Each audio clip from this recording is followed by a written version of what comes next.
Hey, what's up, everybody? Welcome to the Wrestling Rundown, episode 203. I'm Owen the Birdman Finch, and I'm here with Chris. Well, you have a certain nickname that applies to what's going on right now. You want to say what that nickname is? It's me, loading screen. I am the loading screen. Oh, you love that loading screen right now? Fantastic. You won't ever see me.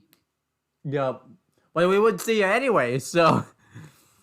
It's either loading screen or blank face. Yup.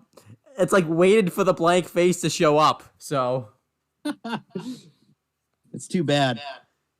So yeah, today we're going to talk about Impact Wrestling and All Elite Wrestling, a lot of wrestling. I mean, this is a wrestling shows, but a lot of shows with wrestling in the title. So why don't we start with Impact Wrestling, loading screen.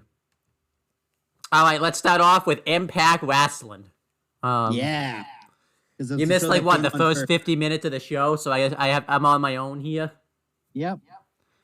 I didn't take any notes because I have to get used to taking notes again, and I just suck at YouTube. I did go through a dramatic experience though on Tuesday, so I do have a little bit of an excuse to not take notes. I'm not gonna say what it is, but it's traumatic. It was traumatic. So let's talk about though Impact Wrestling. Why don't we get all the shit out of the way? Let's talk about whatever that Flavor Flav like ceremony was or whatever, that celebration. So Kiera Hogan and Tasha Steelz are backstage, like this is later in the show, upset that they didn't sell out their celebration. I feel like that was meant to be a rib on something, like maybe like WWE when they couldn't sell out their shows, but it's really weird that I don't think Impact would take that type of shot, but maybe they would.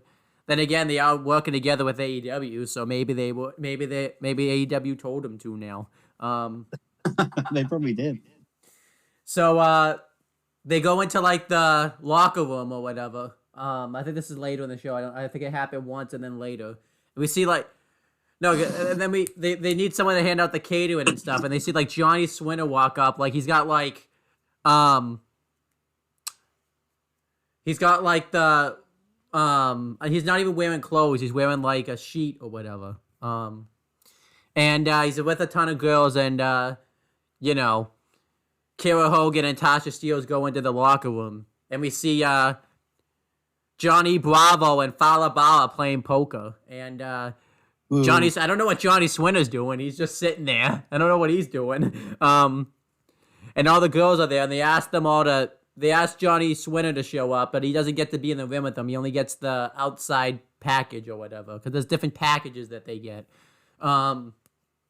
Johnny Bravo's allowed to show up because I forget the reason, but he just is, and the women are allowed to show up. I think because Kiera Hogan's a lesbian, so she wanted the woman there, I'm guessing. But they didn't say that. They didn't say that. They think they gave a different reason, but we know the real reason. And I felt this is the only part I laughed at. And that was Fala Ba. He had to pay. He couldn't just show up. He had to pay to show up. And all he had was like one poker chip that Johnny Bravo took from him. And he was all sad that he couldn't go to the celebration. You know what? I was sad for Fala Ba. He should have been allowed to go to the celebration. I actually was I felt so bad for him. I actually did. I'll admit, I laughed when Fala Ba couldn't go. Just how sad he was and everything like that. Apparently, I think it's funny when a fat guy is. Huh? But a sad man. I feel like apparently that's the thing I laugh at. A fat guy being sad he can't go to a celebration. So what a shame. Admit it though, you laughed at that when he couldn't go. Admit it, you laughed. I felt bad for him. Yeah. He's a fat boy who wanted to go to a celebration. Why don't you talk about the celebration? Because that was like one of the main things you saw at Impact. Why don't you talk about the celebration? It sucked. Yeah. It was not like it was not funny. Nope. It was awful. Alicia Edwards was out there like doing a rap. I was like, what is she doing there? Like, isn't she a face? And she's like with the heels and all that type of stuff. It was stupid. It wasn't even remotely funny. I literally didn't laugh once. And then they came out, and then They had the catering there, but it sucked. The catering sucked, which that might have been a rib on WWE because everyone says WWE's catering sucks. So that was like, Eric Bischoff said though it's pretty good when he was working there. So He's the only one that matters. yeah. EB. Easy E. Not ED, EB. Eric Bischoff. And then they were all upset that like everyone was trashing the celebration. What was the referee out there? He was there for some reason. I don't know what. Yeah, I don't know why. None of it fucking made sense. Yeah. And then there was like they thought like Marshmallow was there. Who I still kind of don't know who former 24/7 champion, but I still don't know who he is. And huh? Me, not even. I don't even know who it is either. They take off the head to the Marshmallow, and it's Nevaeh disguised as Marshmallow and beats the crap out of her. And then Havoc shows up and beats the crap out of them, and they leave. And Alicia Edwards was just freaking standing there, not even doing shit. She was like, "What are you doing there?" I was like, "What are you doing there? Like, you bring nothing to the segment." And then she raps at the end saying that Havoc and Nevaeh won the Flavor Flav challenge. I'm like, I was confused. I was like, was this a match? Like, what was this? I guess so. It was awful. Was she the referee? It was just terrible. And then later on in the show, Kira Hogan and Tasha Steelz wanted the referee who was there wanted a refund, and they didn't give it to her. To him. So, who fucking cares about this? It was horrendous. Yeah, it was.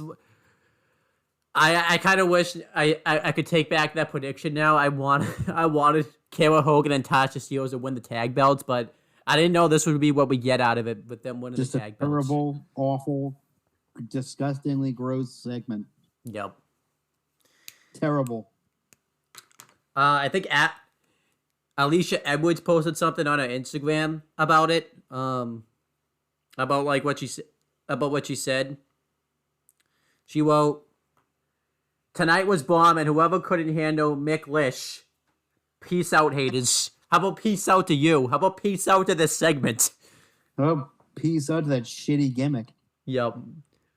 I hope that doesn't stick.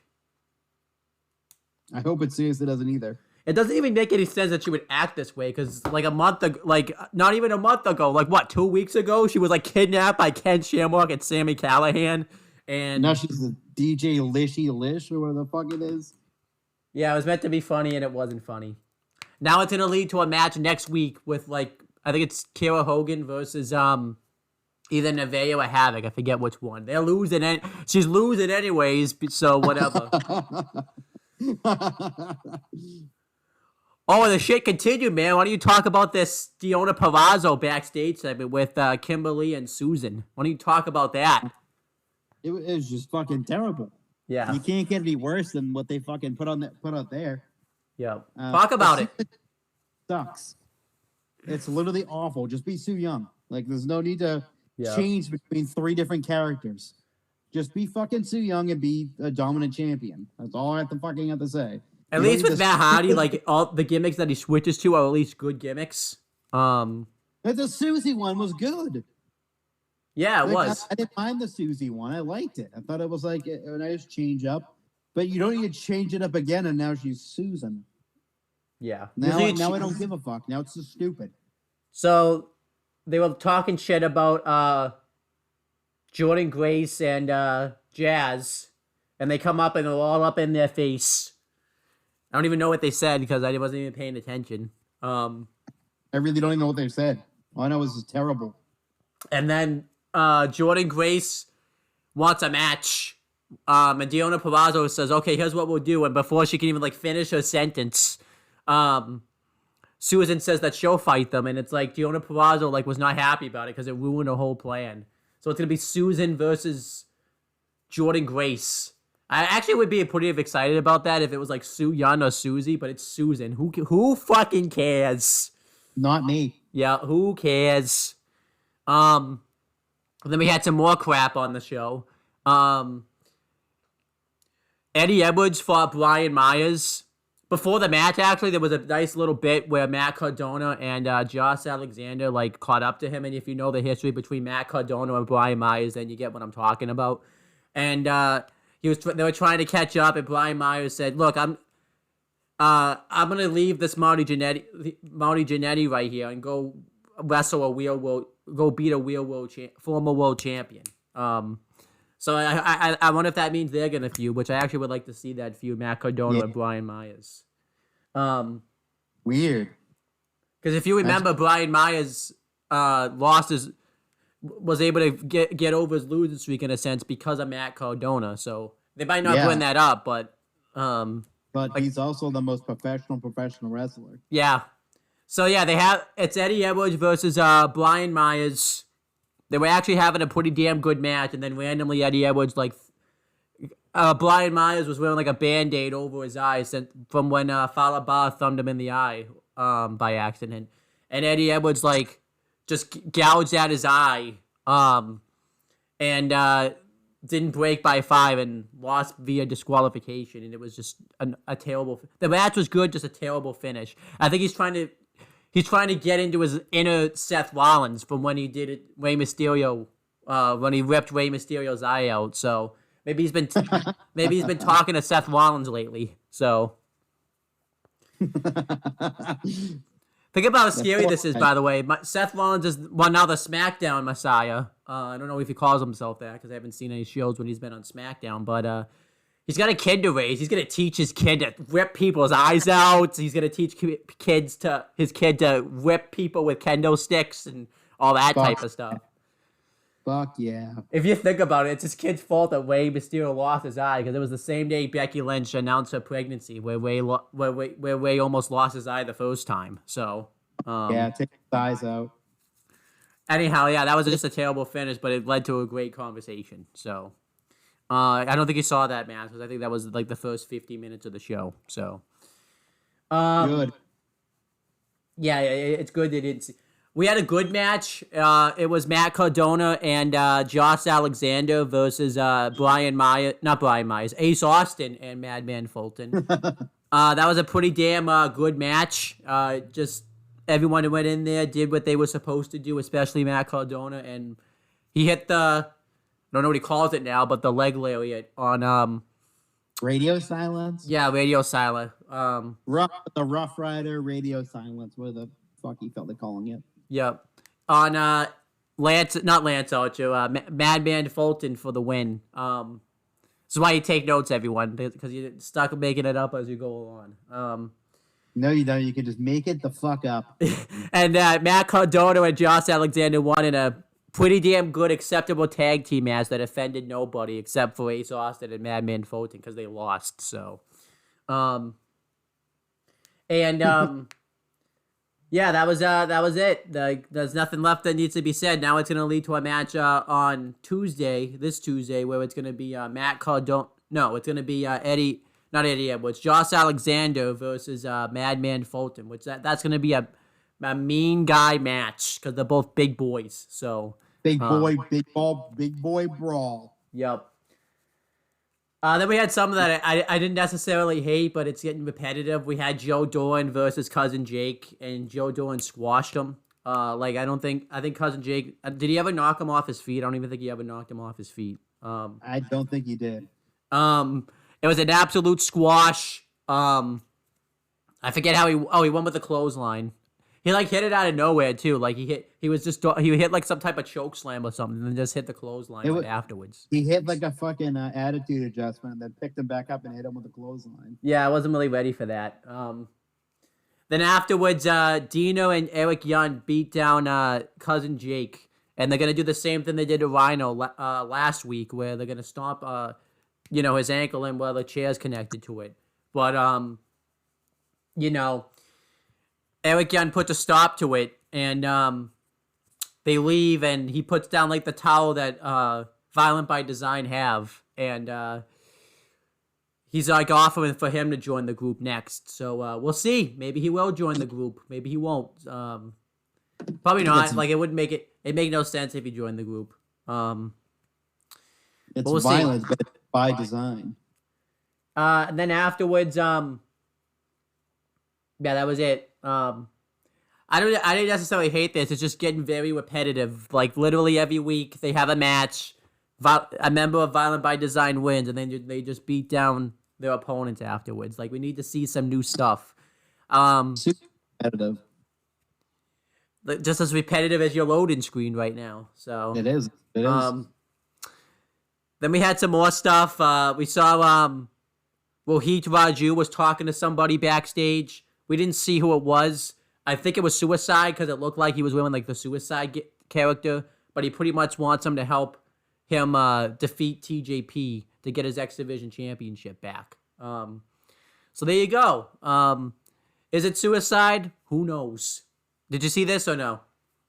I don't even know if I saw it or not. Okay. Couldn't tell yet. Do you think it was Suicide? Do you think it was somebody else? I think it was Manic. Oh, that could be something. Maybe like someone's dressed as Manic now. Maybe it's you dressed as Manic. Maybe it is. Maybe it isn't. What do you have against? What do you have against T? I mean, I know you didn't like TJP when he's in WWE. What do you have against him now? He's not doing nothing that he was doing in WWE. He's a bland person. Oh, okay. So yeah, maybe you're the one taking out. What do you like about Rohit Raju then? Like, what do you like about him? I see. Then afterwards, what else happened on this show? Throughout the show, we saw some stuff happen with like the Impact World Tag Team title build-up. We saw Matt Hardy and Private Party together. I was disappointed because they were meant to be like advertised for Impact, but they just showed up like backstage. They didn't come out or nothing, so I was kind of disappointed about that. And they pretty much like talked about how he's proud of them for becoming the number one contenders of the Impact World Tag Team titles, and that means you're gonna make a lot of money. Except I'm gonna make more than you, pretty much, because I get 70% on Dynamite and I get 50% here. So I guess that makes sense because Impact's a smaller company than Dynamite is and stuff. So I guess that makes sense.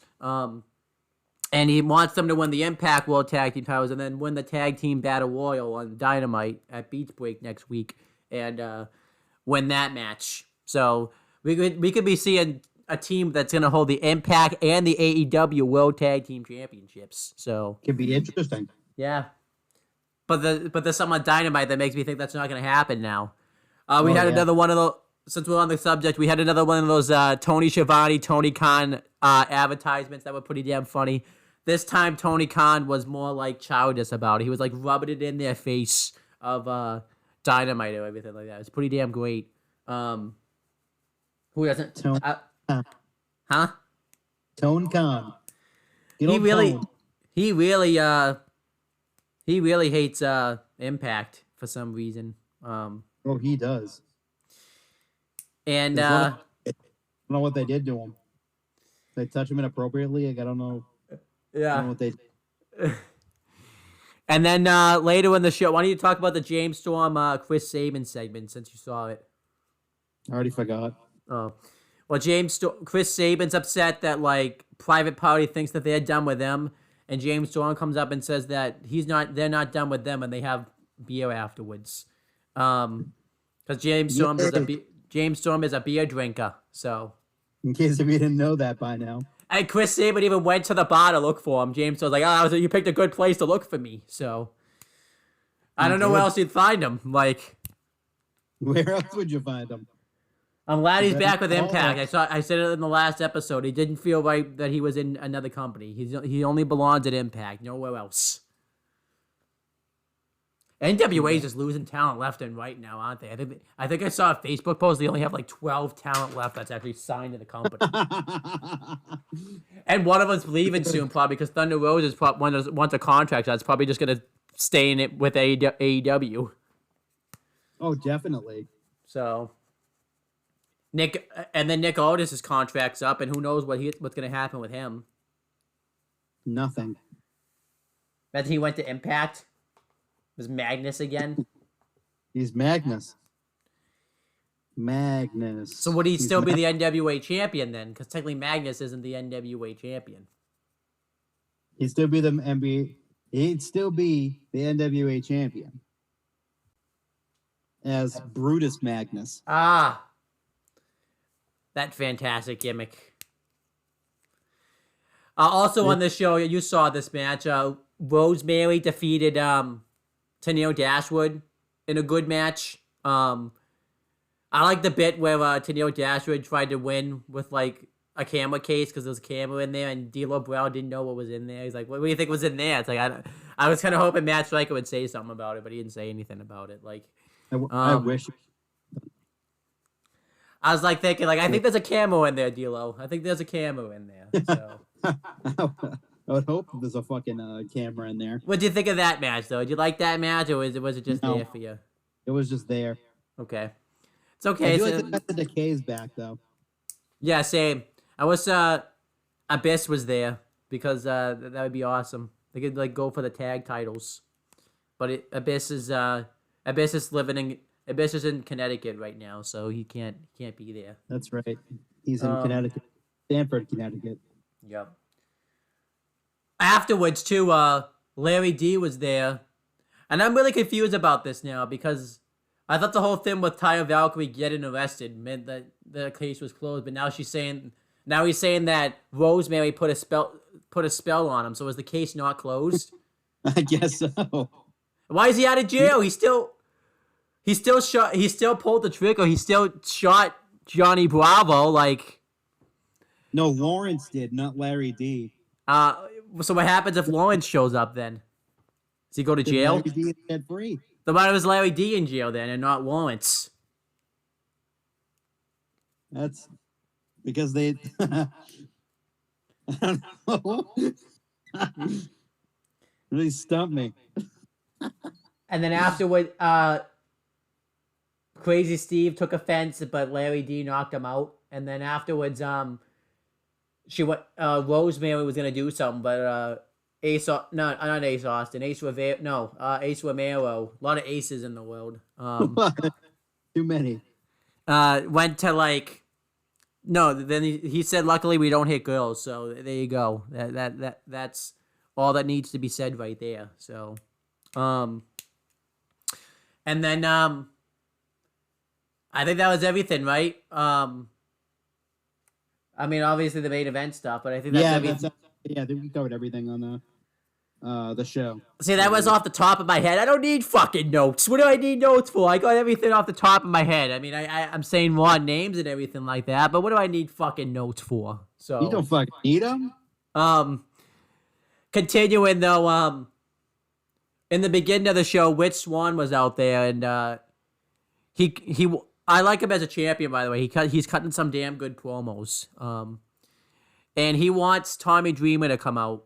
He calls out Tommy Dreamer. Tommy Dreamer comes out and says that February 13th is Tommy Dreamer's 50th birthday. And after everything that Tommy Dreamer's done for him in ECW, because he was watching ECW and everything he was doing, and even at Impact, he wants to give him a World Championship match. And Tommy Dreamer agrees.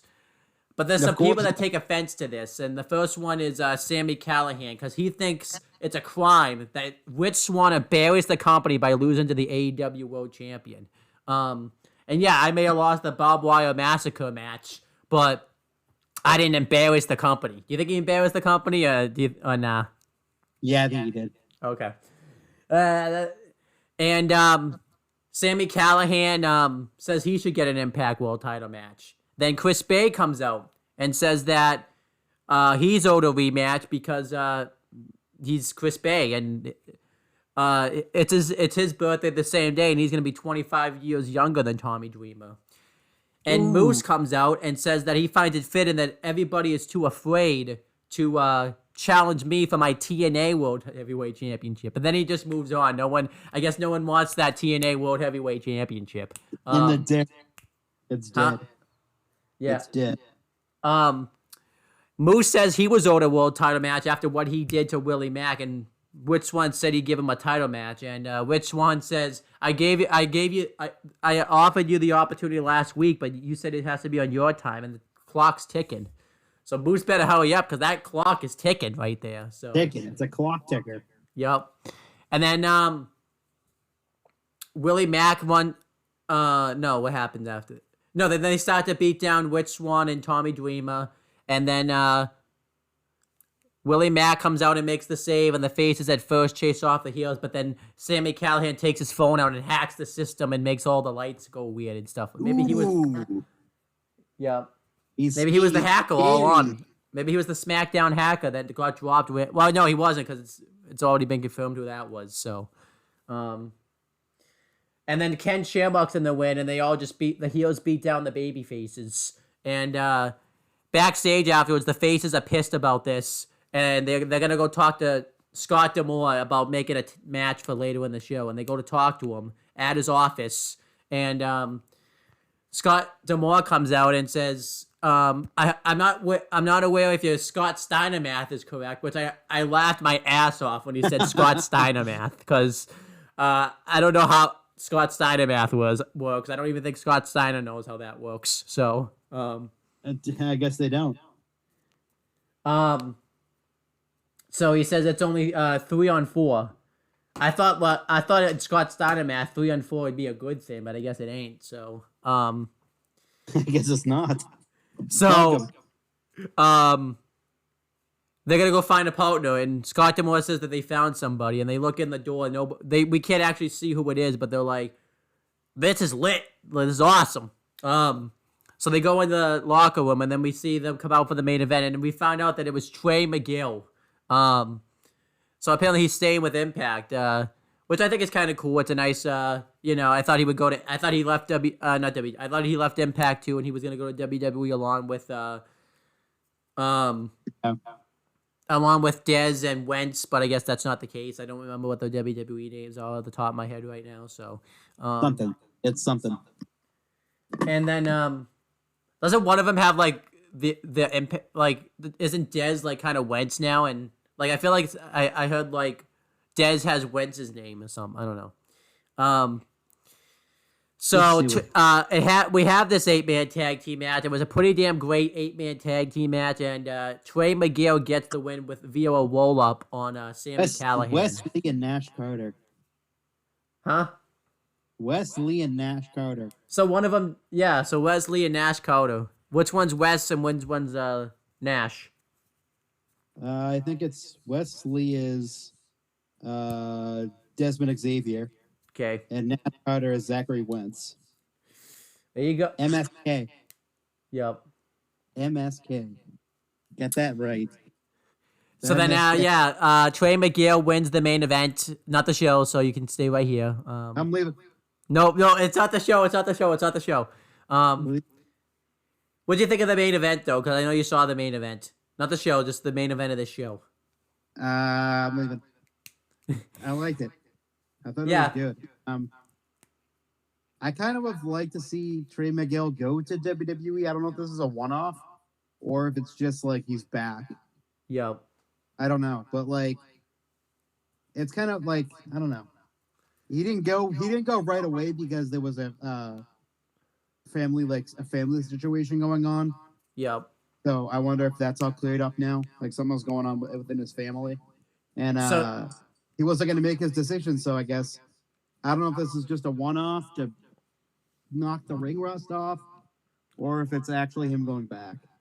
Maybe if it's not a one-off, but he's still going to go to WWE.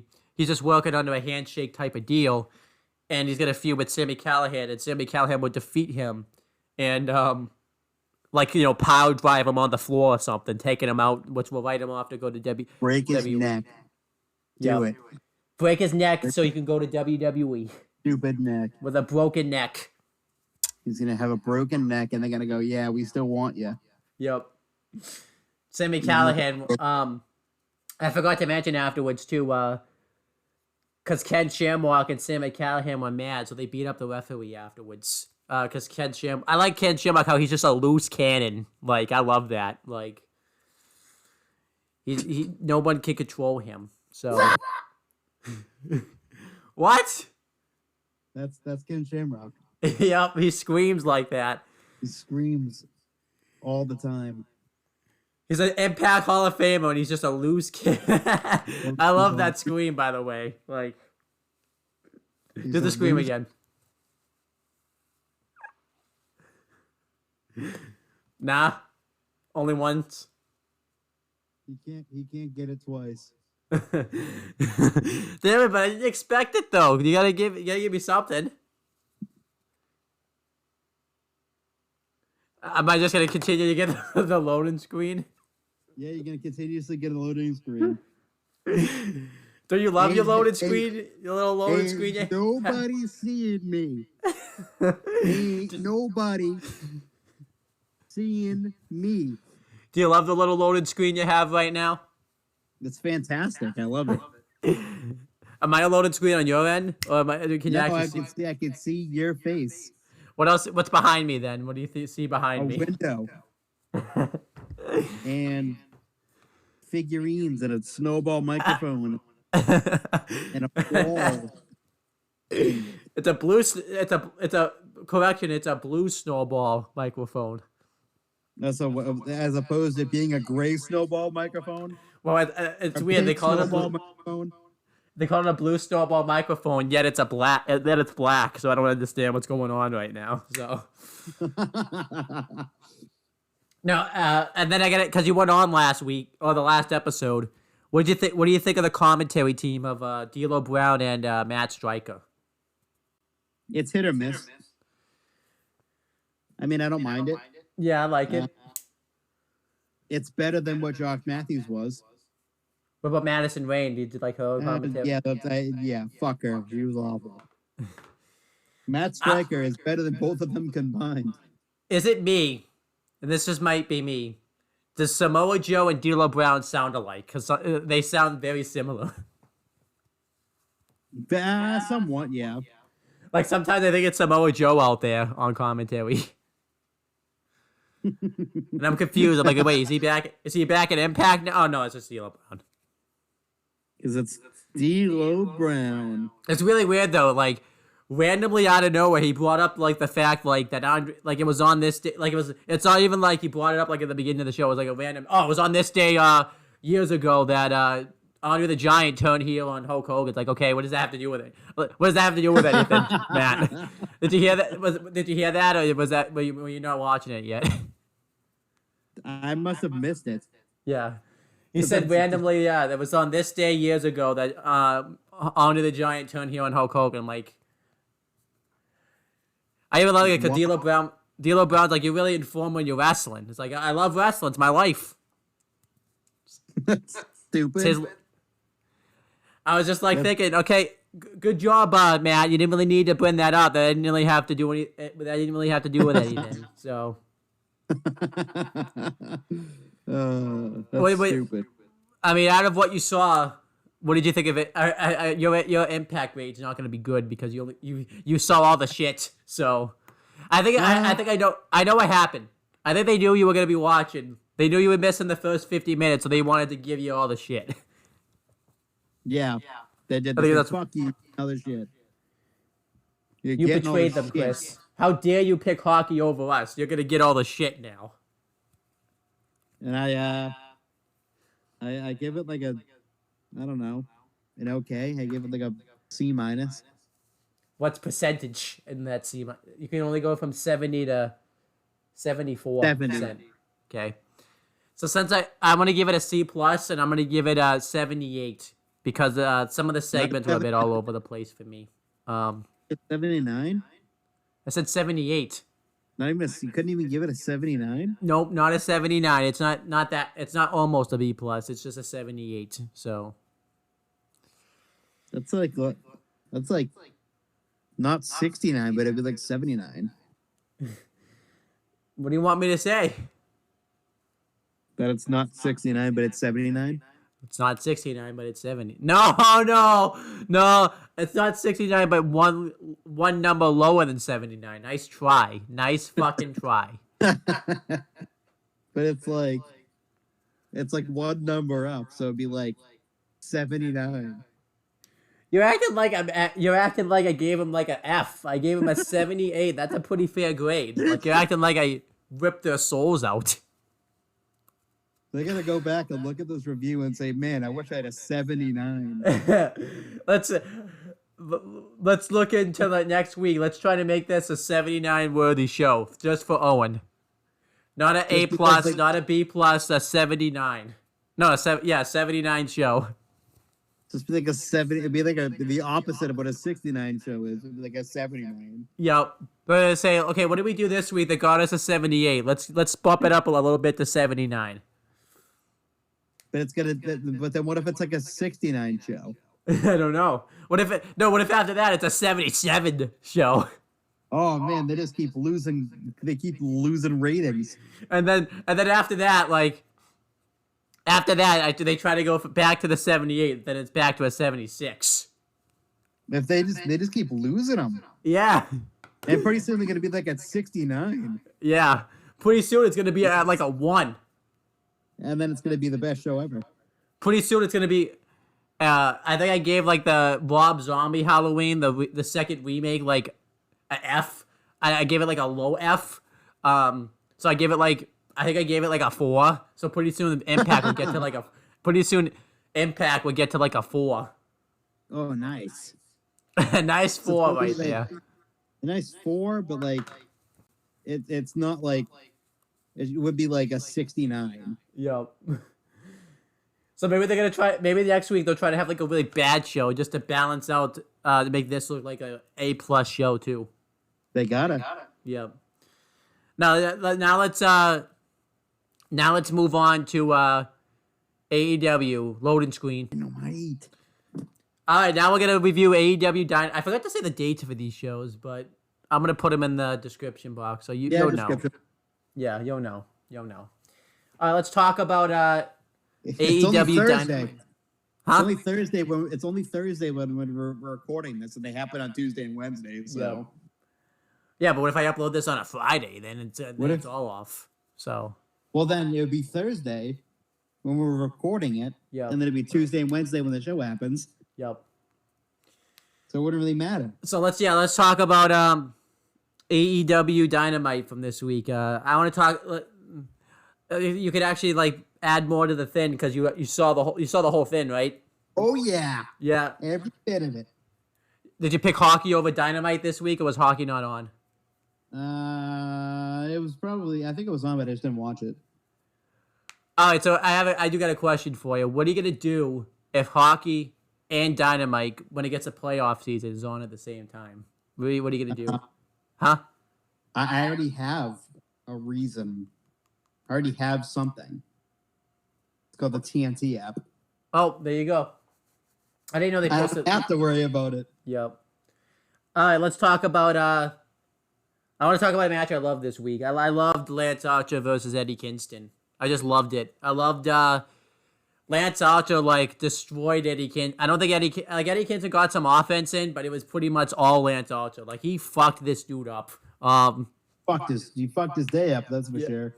He choke slammed him onto the apron. He did like the moonsault like off of the ropes. Like he destroyed this dude. But it wasn't enough though. So Eddie Kingston had a plan.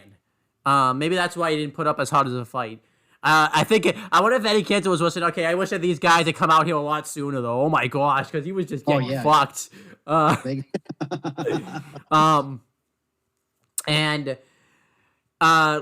in the hype package, I don't know if you saw it. There was like a road to this week, and Eddie Kingston told Lance Archer to leave Jake Roberts to the back, and I'll leave my guys to the back. Oh, was that a fucking mistake? That was a mistake. Because what happened was Butcher and the Blade came out with Lance Archer all beaten down, and not Lance Archer, Jake the Snake Roberts all beaten. Apparently, I think they look the same for some reason.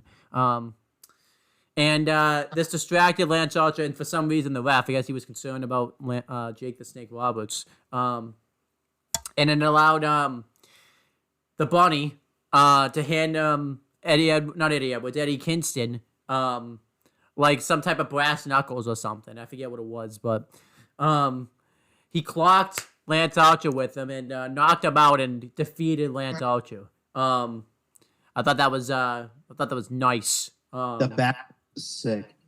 And then afterwards, Butcher, Blade, and Eddie Kingston beat the crap out of Lance Archer some more. They hit Butcher and the Blade hit Lance Archer with their tag finish, and Eddie Kingston like put the brass knuckles or whatever it is like on his wrist, and he hit like a spinning back fist, which is his finisher onto Lance Archer. And I thought this was pretty damn great. I thought Eddie Kingston came off looking good because he won the match and got to beat him down afterwards. And Lance Archer only fucking lost because he cheated. So yeah, exactly. I thought everyone came off looking pretty damn, except for Jake. Unfortunately, Jake didn't come off looking good because he got the shit kicked out of him. But he's there. It served a purpose though. That's fucking cheaters. I loved it though. Because Eddie Kingston needed a win this week because he lost to Pac, and if Eddie Kingston lost, I'm gonna be like, okay, you're kind of jobbing the guy out right now. He's got to win. So yeah, he was getting towards job territory. He would have been a dark fucking job in a Sean Maluda pretty damn soon. So, fuck Sean Maluda. No, but what did you think of this? Did you like this or did you fucking hate it? I thought it was a really good opener. Yeah. Again, it's what Brian Zane calls a big boy brawl. Yep. That's what it is. It's fantastic. Yep. Even though it worked. Even though Eddie Kingston's not a big boy, he's fucking huge. Well, not as big as Lance Archer, yeah. The big boy brawl though. Yep. I loved it. It gets 2 thumbs up. What do you think Jake the Snake Roberts would give it since he got the shit kicked out of him though? Would he give it 2 thumbs down, or do you think he could even put his thumbs down? I don't think he can put his thumbs down. Yeah. It could be he could have 1 thumb up and 1 thumb down. Yeah. 1 thumb in the middle, or 1 thumb down and 1 thumb in the middle. No, but it was kind of weird in a sense. And maybe they're gonna go back to it that Pac and the Lucha Bros really didn't come out. Well, obviously Pentagon Jr. wasn't coming out to make the save, but at least Pac didn't come out to make the save. Or Pac, it's Pac now. Pac poop. Yeah.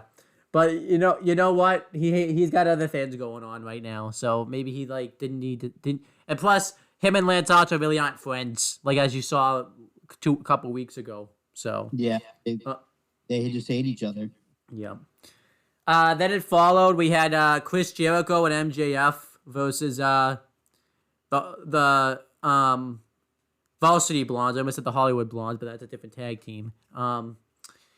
And one thing I think they need to get rid of is can Jericho and MJF just come out to Judas? Because the mashup of the MJF Jericho theme is fucking terrible. It's awful. One of the worst themes I've ever heard. Yeah. Well, no, the worst theme I ever heard comes later. No, actually, this one's worse than that one. I think you know what I'm talking about. Terrible. Yep. Do you think Jericho passed week 1 in James's evaluation? I think he passed week 1 because he looked great. I hope so. Yep. They had a pretty damn great match. I loved how MJF remembered what happened to Griff Garrison all that time ago when he embarrassed him in a match. I don't know if you remembered it, but I remembered it. It was embarrassing. Yep. But yeah, they won. Jericho hit the Judas effect on Brian Pillman Jr. but in midair and hit the Lion Salt for the win, and that was it. They won. So afterwards too, MJF said that he has to talk to Sammy Guevara after this match, and I was confused because they didn't talk afterwards. So I was like, okay, so did they just forget about that? But no, later on in the show, MJF came up and tried to apologize for Wardlow interfering in their match, and Sammy Guevara is just not having it. He's too smart for that type of shit. So MJF says, okay, so this is how it's gonna be. So we're getting some dissension in the inner circle with MJF and Sammy Guevara. I like it. I think Sammy Guevara is going babyface, hopefully. Hopefully. That'd be amazing. I think, like I said, I think they're going to do our idea where MJF takes over the inner circle and they kick out. It looked like, I thought it would just be Jericho, but maybe they're going to kick out Sammy Guevara. And since, Hager kind of hates him too, they're going to kick out Jake Hager because you wouldn't really need Hager in the group since Wardlow would be the muscle. Yeah. Why don't you talk about the women's match on this show since you haven't talked about anything yet? Okay. It was okay. Yeah. It wasn't bad. Yeah. It was a pretty good match. I just didn't really I just don't like Britt Baker, so I don't like anything that she does. I think she's completely painfully average at best. People just overrate her. But I mean, this match was good. I mean, Shanna looked really good. Yep. It's her first match on Dynamite, and God knows how fucking long. Did she get fired then get brought back, or was she just trapped? No, Like she was trapped in Portugal, France, wherever she is. Trapped like you were when we tried to quit the rundown. That's how. Remember we all tried to quit the rundown. You were trapped. You couldn't go anywhere. Classic. Now they all know how you feel. Now they know. Except they can't quit. Except they can't go to work. So that's a different story. They can't go to where they're trapped. Britt Baker won with a lockjaw after she countered. Shanna was going for I think it was a tiger suplex. I'm pretty sure. And she put her in the lockjaw, and she barely had her fingers in her mouth, and she won. Something weird. As soon as she put the fingers in the mouth, the tap happened. Yep. So there was no application of the mandible claw. Nope. It was just in the mouth tap. Maybe they were scared of the mandible claw. And then afterwards, she did the lockjaw again. Yep. And then out came Thunder Rosa. I almost called her Rosa Mendez for a second. Out came Thunder Rosa, and she did the long run where she came in with her entrance theme song for some reason. I never understood that. To alert Britt Baker that she was coming. Yep. She sprinted down and then chased off Britt Baker and Rebel. Yep. And then she went back and checked on Shanna, and I thought she was going to beat the crap out of her, but she didn't. No. They made it seem like she was going to beat the crap out of Shanna. Yep. From the angle that they showed Thunder Rosa, I'm like, here comes. She's going to beat the living crap out of Shanna. Yep. But she didn't. I do have a couple of critiques. I think Britt Baker should stop doing the slim blade like her first match in. She does not do a good slim blade. Maybe because I've seen Finn Balor do it for so long that he does. I think he does the best one in the business. No one can compare to Finn Balor. Also, it was really weird. They did a distraction finish, even though no one broke any rules. That was really weird to me. Like there's no rules that got broken or nothing. It was just nothing. There's no rules are broken at all. Like don't distract the ref unless you're gonna break the rules. That's my rule. The rules need to be broken. Yep. Let's talk about some more. Yeah, but that was solid. Let's talk about something that maybe you like, but I didn't particularly like on this show. Let's talk about this Cody Rhodes promo. Ooh. So apparently, earlier on the award show, which I didn't watch, Shaq challenged Cody Rhodes to a match. It was really weird because I don't think he knew the name of the pay-per-view that they were Revolution, so he just said Moch. So that was really weird to me. I was like, why don't you fight? His thing was really weird because he went, why don't you fight me sometime in March? Like, so you're trying to say Revolution? Like, and you just don't know the name of it?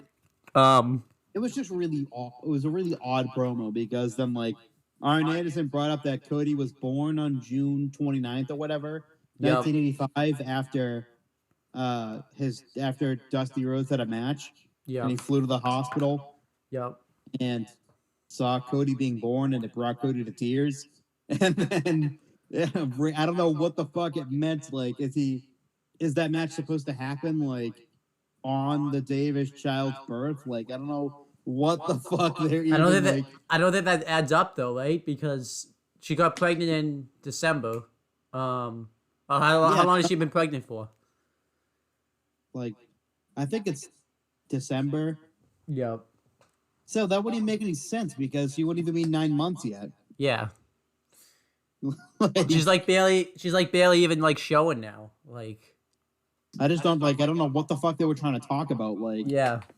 Is that the due date? What is there what is the child supposed to be born on Cody's birthday? If they're trying to talk about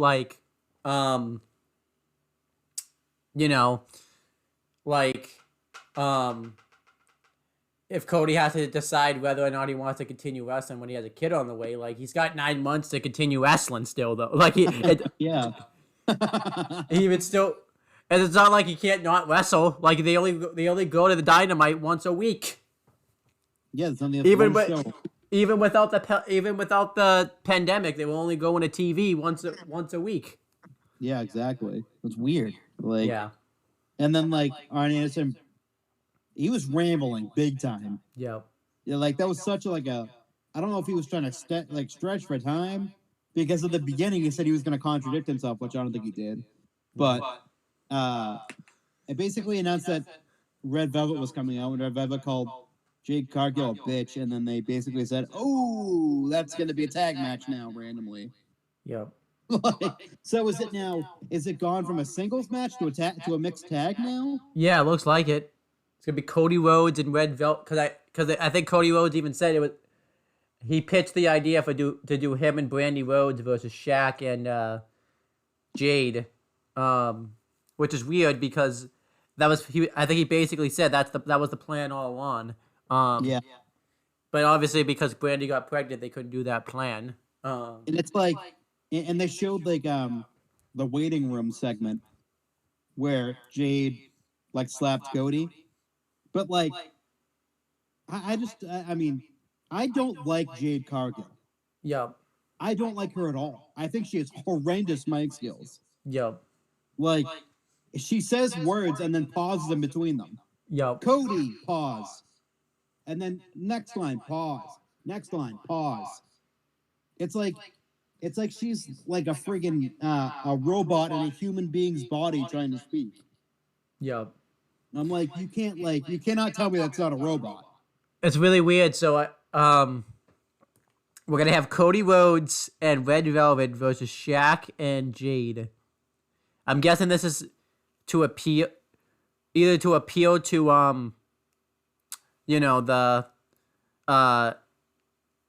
the casual fans because they're gonna see that Shaq's wrestling and Sting also too, and they may want to buy the pay-per-view, but it's like I mean I don't think it's gonna do anything because a lot of wrestling fans tuned in after the conclusion of that NBA game. That's why Dynamite was like late that one time. Yep.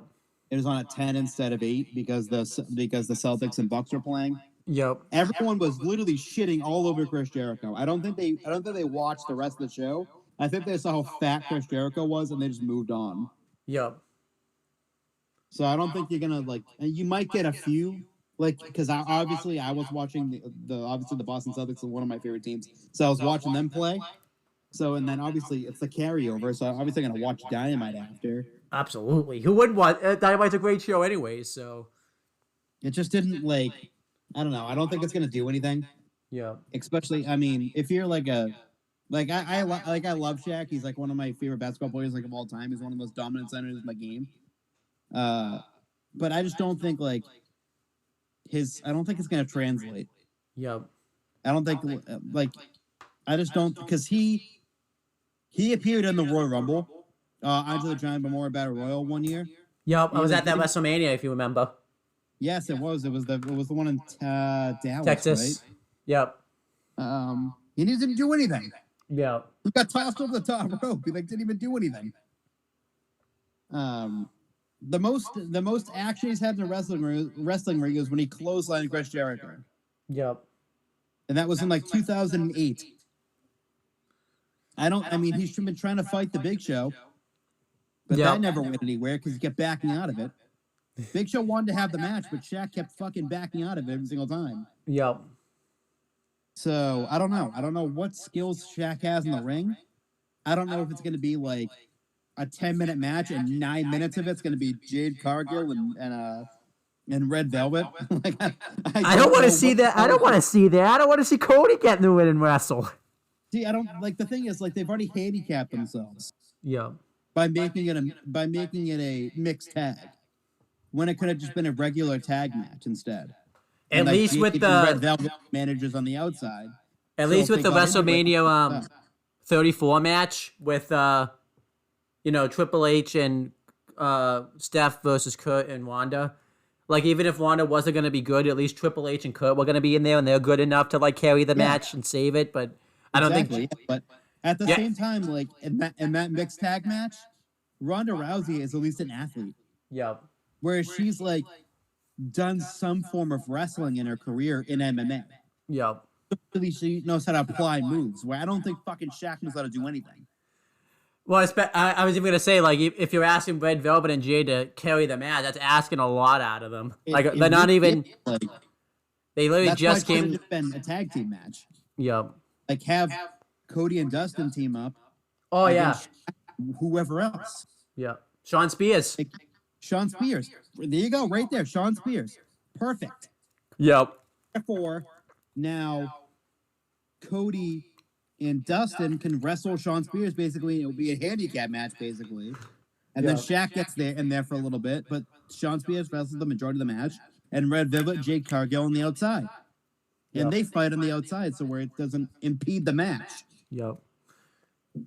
It's just like they've already handicapped themselves now by making a mixed tag match.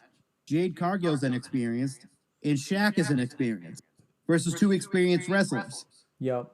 Like, it just doesn't. If this match sucks, it's all in the booking because this doesn't make any sense to me.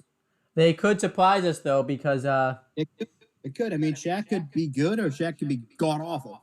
Because Pat McAfee surprised us at NXT TakeOver 30. So yeah, but Pat McAfee's also not like 320 pounds. And he was wrestling. I mean, I can't say he was wrestling Adam Cole because Pat McAfee pulled his weight in the match too. So yeah, they had a really good match. I mean, they did say Pat. I think it was just War Games too. Yep. But like, I mean, I don't know what Shaq's doing. They're not showing him doing anything. I feel like Pat. Yeah, I feel like Pat McAfee, like, what worked for him, even if he had more personality than. Well, I guess that's Shaq's thing, but he had more personality than Shaq did too, though. Yeah, he did, and he's more of like an athlete. Like, yep. I get a punch in the NFL, and you're not really like an athlete, but that's a bunch of bullshit. But like, it's just, I would expect Pat to have a better match versus with whoever than Shaq with Cody. Yep. Like you said, like Shaq could surprise us. He could be actually really good. Yep. But I don't think he is. Just someone that size, like, I just don't know. Like, they don't show any training. They don't show Shaq wrestling in a wrestling ring of any sort. They don't show him doing a suplex or a body slam, any of that. Yep. Hell, even do a goddamn clothesline. Show me that you can do something in the ring. Yep. And instead, now it's like, we're going into this match right now, fucking completely blind. Absolutely. Like, what's it gonna, like? Is it gonna suck? Like, yeah, I feel like it's not gonna be good. Yeah. I feel like it's gonna be awful. We might see a match, surprising that somehow it's gonna be worse than Riho versus Chris Statlander on Dynamite that one time. So. Oh yeah, the match that got rescheduled after Chris Statlander stupidly took a booking. Yep. That's why you signed your contract your talent to contracts. They learned from that mistake. Yep. Let's continue. Let's continue talking about the show though. That was like the only real bad thing on the show. Yeah, if you think about it, Cody's been like the worst. Somehow, Cody used to be like the best thing on Dynamite every week. Now somehow I think the past 3 weeks he's been the worst thing on Dynamite every week. It's just like he's I just don't know. It's like his gimmick is like he went from being like likable to being like everyone starting to turn against him now, and not like oh, you're a heel. Like you're literally being forced down our throats every week. Yep. Like you come out and you do a stupid promo every week. Yep. Or like it's just maddening. Like he comes like last week he had a stupid match against Peter Avalon. He had a competitive match against a guy who's wrestled on Dynamite maybe two times in the 3 years they've been a company. Yep. And I'm like, you can't, like, it's just, what are you doing? Yeah. Are you running out of ideas already? Did you piss through all your storylines already? He can't. I know, yeah, because heavyweight championship. I know, yeah. So he handcuffed himself. Yep. He's kind of done the TNT titles. You know, he, in a sense, I guess, because like, I would the thing he hasn't done is I wish he would just do this instead, but maybe they don't want to load. They don't want to load. He should just team up with Dustin to go for the tag titles instead. Like that'd be better. It'd be better. It'd be more interesting. Yeah. They could do that. I mean, they're already established tag team. It's not like they're just being thrown together randomly. Yep. It's like they're just it's just like spinning their wheels with Cody at this point. Yep. It's like he should be in the heavyweight championship talk right now. But because they did the storyline where he can't challenge for the world title ever again, they can't do that storyline. Yeah, it's like and it wasn't even like he got multiple chances at the championship. That was his first fucking chance at the title. Yep. And he put that stipulation up, and now he can never compete for the World Heavyweight Championship again. Yep. Like why? Like now you've already handcuffed yourself. Now you're already putting yourself in the mid card. Yep. And now the mid card title that they created for you, you lost.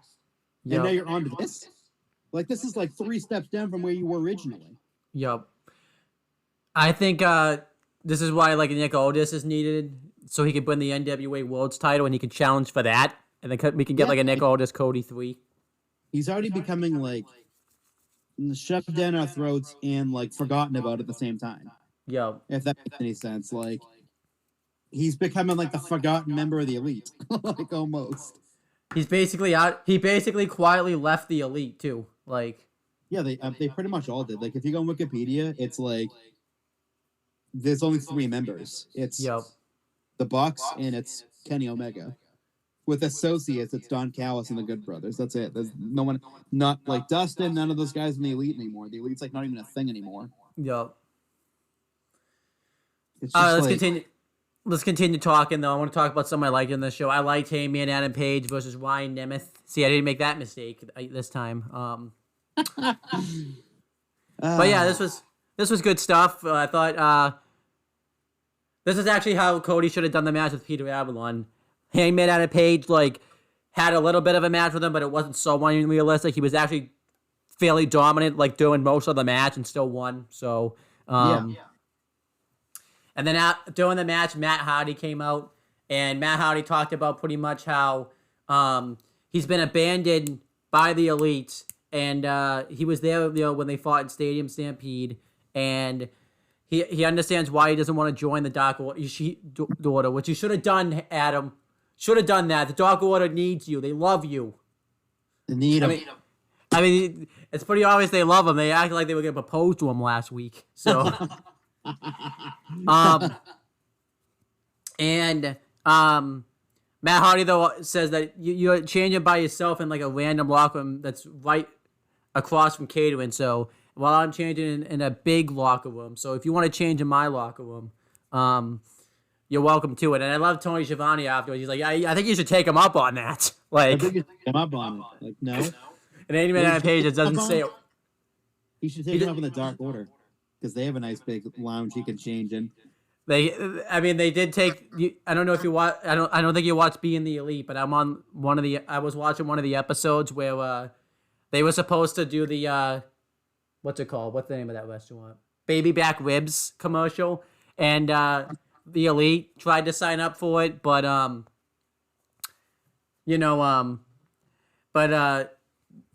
think it was Matt Jackson geared himself so that way he couldn't do it.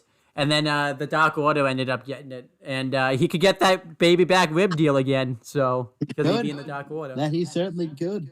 Yep. No, but I like this. I like kind of like what we don't know what's going on with Heyman Adam Page. The slow, he can't trust anybody storyline. So. Yeah, I like it a lot. Yeah. Also on this show, let's see, we covered that, we covered this, we covered that. Was it just the main event? No. Yeah, I think it's just the main event now, right? Oh no, it's Jungle Boy versus Dax Harwood. Oh yeah, how could I forget about that? That was probably the best match on the whole show. It's really fucking good. Yeah. They were handcuffed to. Well, no, Tully Blanchard and Cash Wheeler were handcuffed to Luchasaurus. I loved it too because he like forced them to sit down too. Like anytime they tried to stand up. Huh? It neutralized it. Yep. It's not going to be able to move that big fucking guy. I mean, he's a dinosaur. How can who would want to be handcuffed to a freaking dinosaur? So, I know you would want to be handcuffed to a dinosaur. I wouldn't. Yeah, but they had a really fucking good match. Just go watch it. Eventually, Jungle Boy won, which I actually had no issues with at all. He won with his finish. Then afterwards, when everyone was getting unhandcuffed and stuff, Tully Blanchard threw powder in the face of Luchasaurus, and Cash Wheeler threw him into the post, and they beat him down. They all Tully Blanchard fucking went up on the second turnbuckle, and they all hit like a assisted power driver on him. I was shocked to see that. He fucking completely messed it up. Huh? He almost completely messed up the pile driver. Yeah. Instead of jumping straight down, he like jumped into him. Yeah. Then the worst bit of all of this, fucking why? They fucking clipped off Luchasaurus' horns. What the fuck you do? What do you get accomplished doing that for? Ooh, I know you didn't like that. Yeah, he's a boyfriend, that Luchasaurus. He's a fucking dinosaur, man. You don't fucking do that to a dinosaur. How would you feel if I did that to your dog's tail? You wouldn't like that. No, that would fucking hurt. How do you think he feels? Hurt. And you fucking hear Excalibur and Tony Schiavone talking about how it's a mask. It's not a mask. It's his face. What are they talking about? They cut off his fucking face. Yeah. So next week he's coming out without the horn. He's gonna come out without the horns now, right? It's depressing to think. Yeah. Afterwards, they try to clip off Jungle Boy's hair. But, almost the fucking whole lot. Like, that was too much for the whole lot. Like, the whole locker room pretty much went out after that. They were not having that. I was like, man, that's a little bit too late. Yeah. A little too late there. Where were you fucking 2 minutes ago? Were they in fucking catering? Yeah, I guess so. I guess catering must taste good in AEW. What the fuck were they? Like, where were they, like, 2 minutes before that when, or, like, a minute before that when Luchasaurus got the fucking spike power driver. Yeah. He got handcuffed and they cut his horns, the horns off his mask. What do you think of this segment? What did you think of this match in this segment, though? It was the best match on the show. Yep. It was great. It was a great match. Really, week by week and month by month, Luke Perry is getting so much better. Yep. Like, he looks fantastic. You could tell that Jim Ross has given up on calling him by his real name now. Like, he's just done with that now. Yeah. Like Jack Perry, Luke Perry's his dad. Yeah. Jungle Boy Jack Perry has been just week by week has just gotten so much better. Yep. It's his first it's the biggest singles win he's ever had in his career. Yeah, he's just so likable. Yep. He just looks awesome. What about the fucking dinosaur? You're not even talking about him. The dinosaur, man. That's for you to talk about. Yeah, but you're not. You're fucking sitting there, fucking talking about Jungle Boy, wasting everybody's time when fucking there's a fucking dinosaur living and breathing right there when they're meant to be extinct, and you're not even talking about it. No, I'm not. Why? You know why? Why? Jungle Boy is better. No, he's not. Jungle Boy is better than the Undertaker. They're just showing you what they want to show you. He can do a lot more than what they're showing you he can do. What if Jungle Boy was better than the Undertaker and Luchasaurus combined? Then I think you're on drugs. I mean, there's not a lot you could say about that because you're fucking on a loading screen right now. So I don't know. You could be saying a lot of things that you don't mean. I meant every word. Nah. Oh, anyhow, though, yeah. What did you think of the thing where they cut his horns off? You better have hated that. It was fantastic. Why was it fantastic? Because it made you upset. Oh, okay. That makes more sense. All right, let's move on. Because we'll be at each other's throats, and you don't want that. So, then it's just the main event stuff now, right? There's nothing else like on the show. Yeah, we're at the main event now. So Moxley earlier. It's main event. Moxley earlier though cut the promo talking about the 6-man. So now it's Pac in the match instead of Pentagon Jr. He also talked about how he likes to get fucked in the morning too, which is fantastic. Yeah, maybe that explains how Renee Paquette got pregnant. But he talked about like how everybody in the match like has a thing going on. The Young Bucks are the tag champs who hate the Lucha Bros, while the Good Brothers are the tag champs who are friends with Kenny Omega, but so are the Young Bucks, but they're having problems. And John Moxley just talks about how he's a simple man. He doesn't care, and that's where he brings up that he likes to get fucked in the morning. So, does he just? Is it right when he wakes up then? Like it would have to be. I mean, that's when you're. Yeah. Yeah. You're full blown. So yeah, and then later on in the show, Pac does like this wonderful like little promo thing where like there's like clips of everything going on and fucking he's just talking. You guys just go watch that. I don't need to tell you about that. Just go watch it. Just watch it. Yeah, that's all we gotta do. Is just watch. And then yeah, then it leads to that 8-man tag team match with the Dark Orders, Evil Uno, Stu Grayson, John Silver, and Alex Reynolds versus basically the Elite, the Good Brothers, and the Young Bucks. Before the match,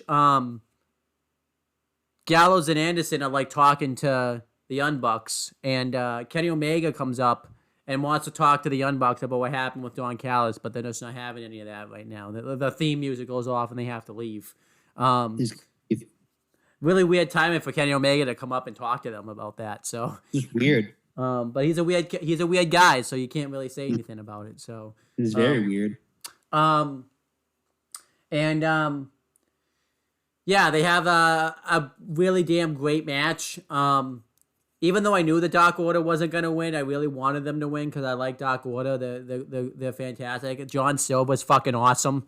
I actually thought they were gonna win when they hit the fatality on I think it was one of the Young Bucks. I think it was Matt Jackson. But unfortunately, fucking Carl Anderson couldn't stick his nose where it didn't belong and fucking broke up the pinfall. What the fuck's he doing? And eventually, they all hit the finish eventually on Grayson. Well, they hit the Magic Killer on Grayson, and I think they hit on John Silver.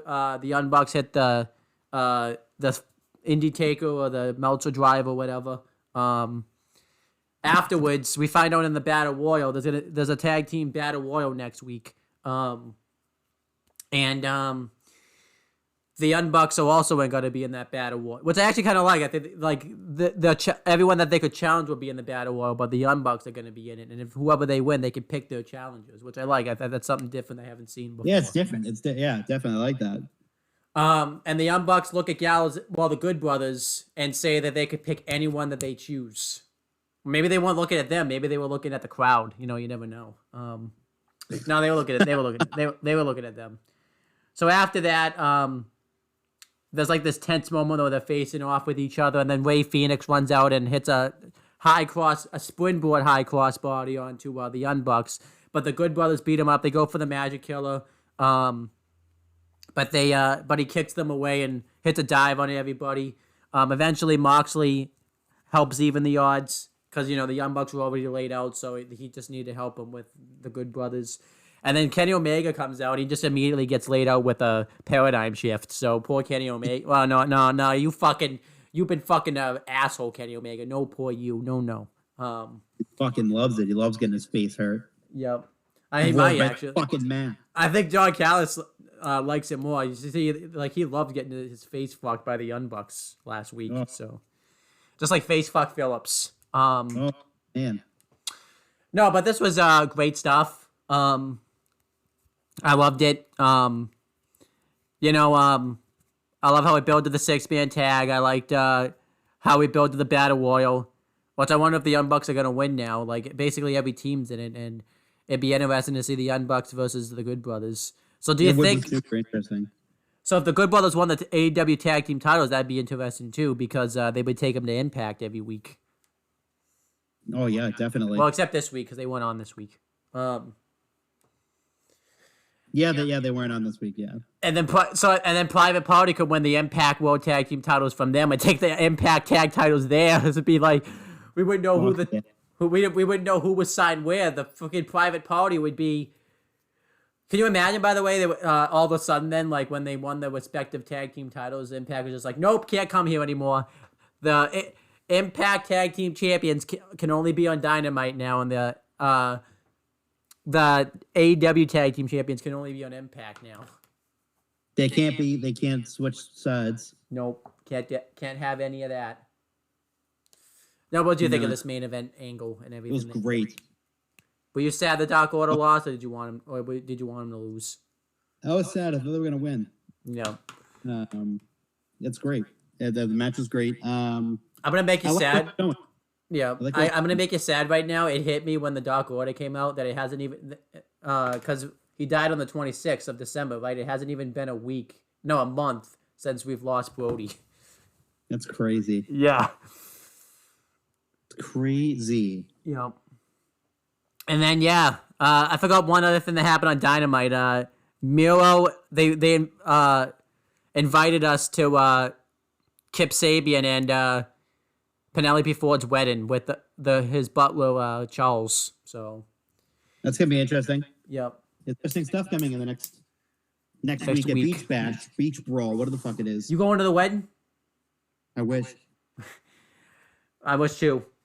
Well, we got invited though. They invited everybody. So, yay. Do you think?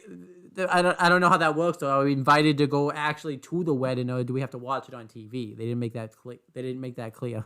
That's what if it's both?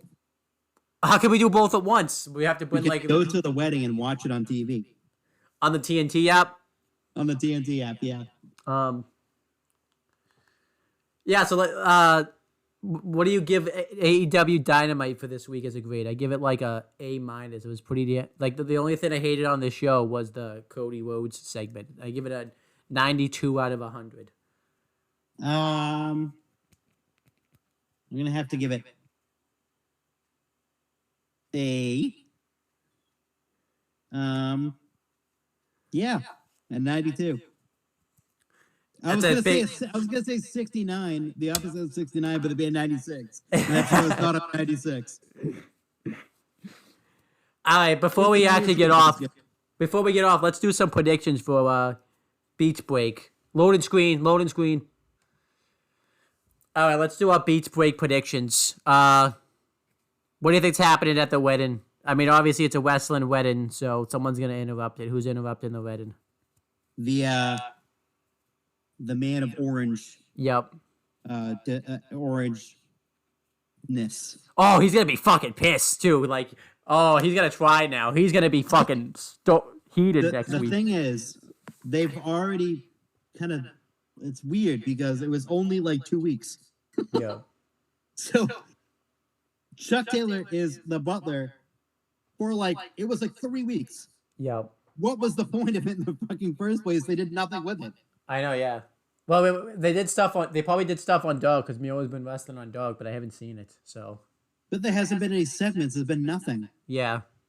Besides the stuff that's been on Dynamite for the past 2 weeks or however long it's been. So I'm wondering if because New Year's Smash, didn't they have to move New Year's Smash a week because they did the Brody tribute show and then they did. Yeah, they moved everything up. So they probably he was probably supposed to be. I mean, still an extra week. What was that gonna do though? I know. Yeah, it wouldn't have really mattered anyway because it's the over. It's not 60. It's not 30 days. It's not 60 days. It's fucking a few weeks. Yep.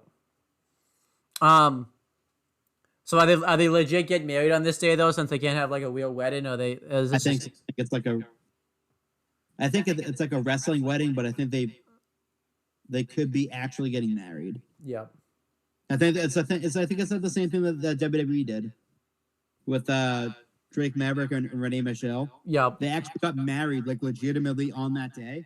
Yeah. But later on in the day they did the segment thing. Yeah, obviously.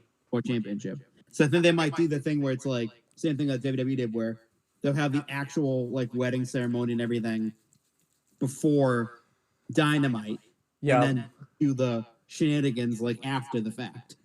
We know what the real wedding is though. It's gonna be the one Orange. Imagine Orange Cassidy shows up to the one wedding and interrupts the real one by accident. He didn't get the. Huh? Wait, no, stop. One wedding. Supposed to interrupt the Dynamite wedding, not this one. He was too overzealous. That's different for him.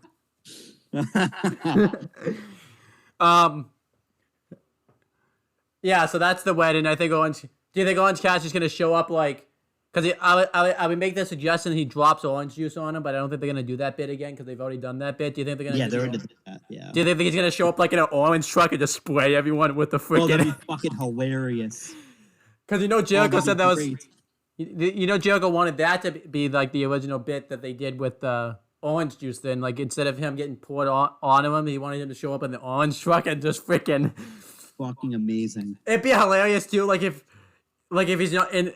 Imagine him in his no trying gives a shit mode, fucking spraying the orange juice like. Oh my god, that'd be hilarious.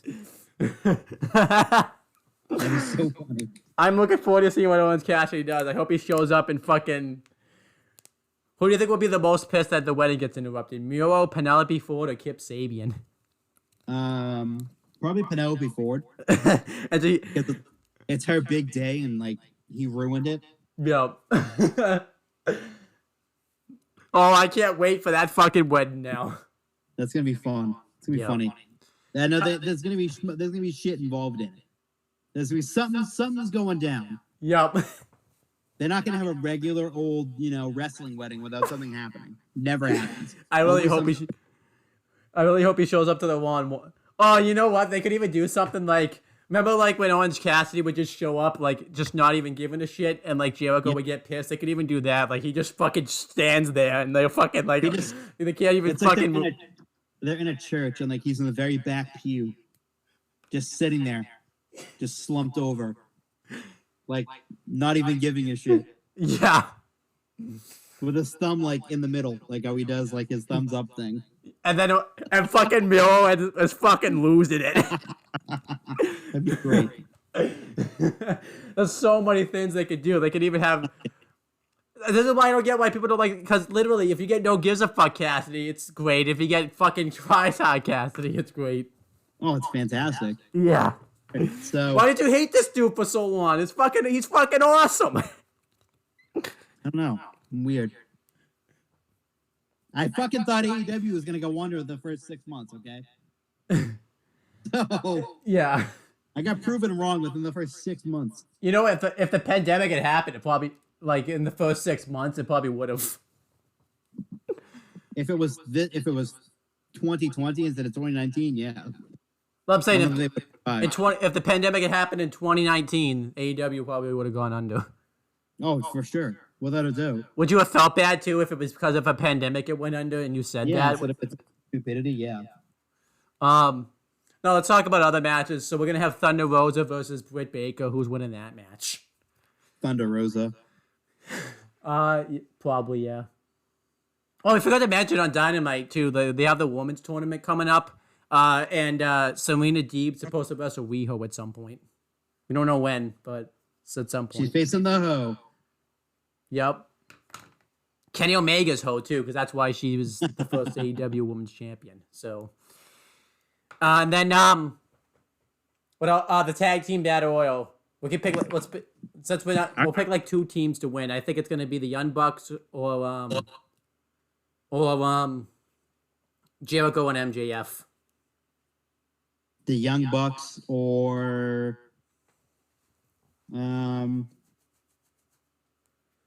Sammy Hager. Imagine how pissed MJF would be if they won. That would be fucking great. If they're like working together and then it's like in the final 4 and then they just toss out like Jericho and MJF. Yep.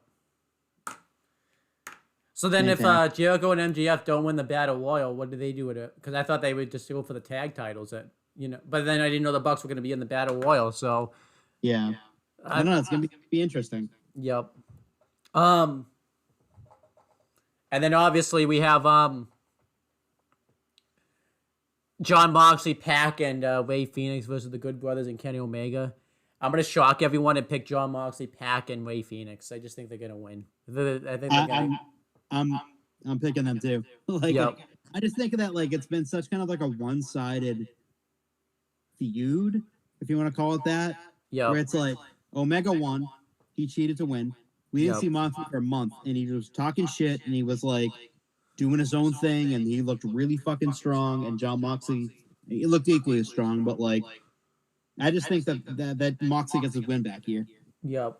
And I think at Revolution we're gonna get Moxley versus Omega, because I think Omega's winning the feud overall. So Yeah, yeah, I think so too. Moxley needs to get some momentum.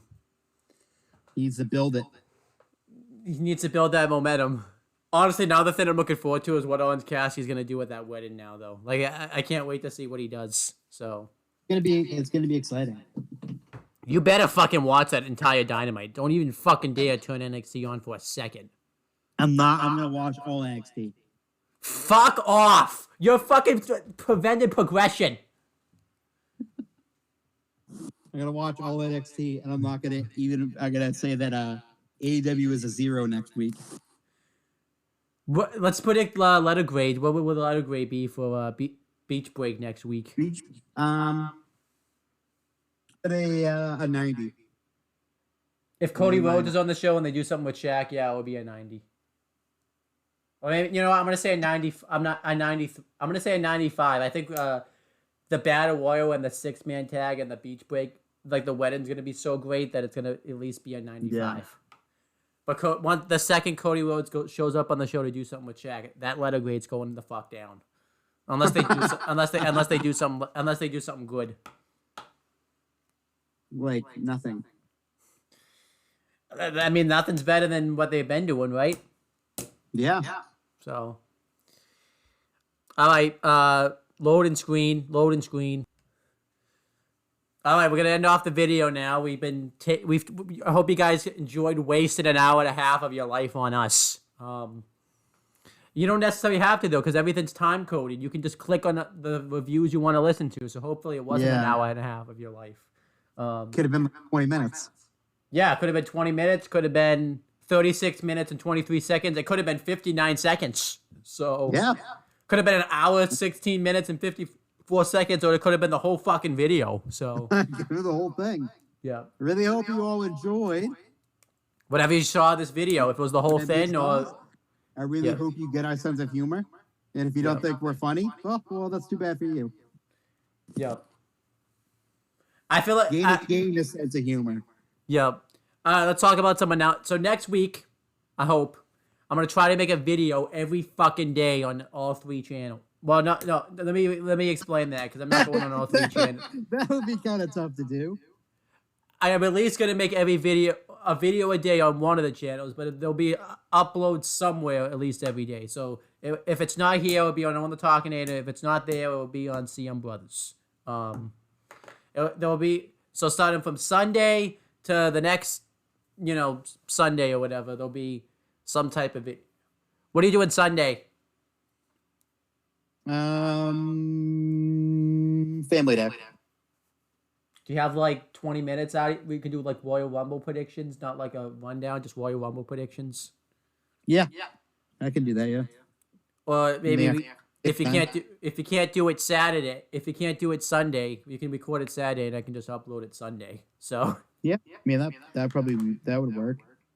We're fucking doing it Sunday though. We're fucking being real boys and doing it Sunday. You give me the option, I say yes, and then you bitch out of it.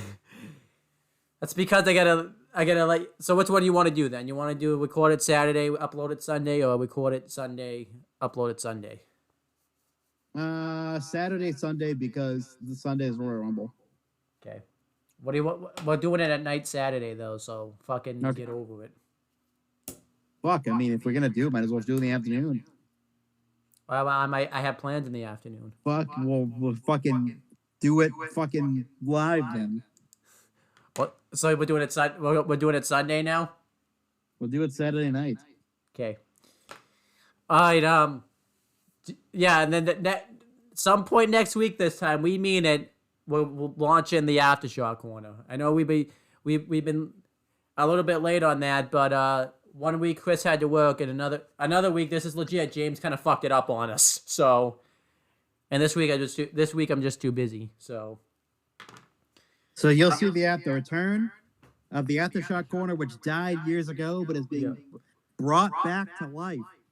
I have a question though. Are we so I know we're launching the Aftershock corner. Technically, we made the Aftershock corner in the rundown are they different things now? Or are you just gonna keep it the same? Like, will that be like a rundown extra type of thing? it'd be like an extra thing because it's on. So this is the rundown. We're talking about stuff that's not WWE. Well, except So yeah, except I guess we'll just because I would like to include NXT onto this too. So we had 3 shows to talk about. But I guess the minor leagues, if you want to call it that, like that'd be like the rundown would be NXT, Impact, and AEW, and then the Aftershock one would just be WWE stuff. Yeah. Minus NXT. Okay. Fine with me. All right. Well, let's plug your stuff before we leave. Mine's gonna be super duper short. Just fucking look in the description. It's there. Yep. Just fucking follow me. I might accept it. I might not. I don't know. Yep.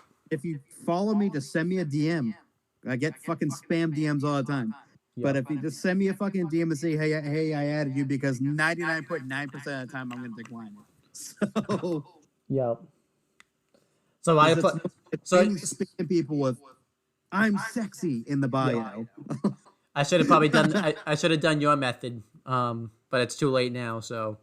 Yeah, that's pretty much it, guys. Just look in the description for me, too, and we will talk to you guys later. The second I hit stop, Chris will leave the conversation. Watch.